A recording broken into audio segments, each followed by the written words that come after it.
He puka puka Māori hō, kua whakarewa hia ake ki te ao, engari e hara I te momo puka puka e mōhiotia whānuitia nei, ara he roro hiko kē. Ka mutu e hāngai pū ana ki te hunga ko hunga hunga, kei roto hoki I ngā reo e rima, mau anō e kōwhiri te reo e pirangitia ai e koe.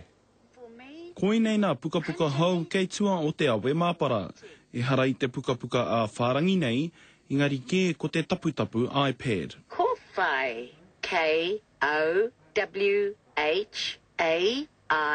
Ko ngā mokopuna kei te tipu mai, ko taunga kē rātau ki e rā tapu tapu, ko huri rātau ki tā rā weke weke, ki te whāwhā I e rā.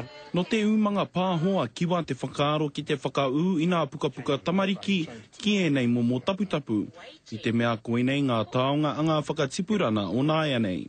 We've seen how in the music industry, music has been transformed from the CD to the iPod, and in the print industry, we're going to see a very similar thing. You know, books are going to be migrated onto devices like the iPad into this new digital environment. Te kaumā whitu nā puka puka kua raua atu ki te rorohiko, e rima hoki nā reo rereke, ko te reo Māori tētahi. Kei raro I te rākau kōwhai.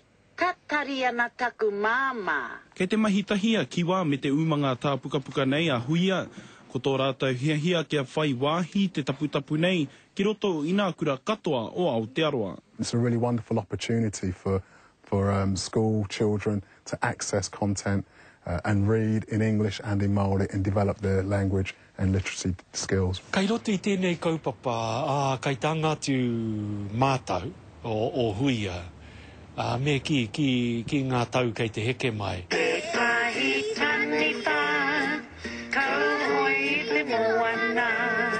Mena he rorohiko paku tā au, kei nā toa o Apple e nei momo puka puka, kei nā toa hoki o iTunes mo te kautāra ni ke atu.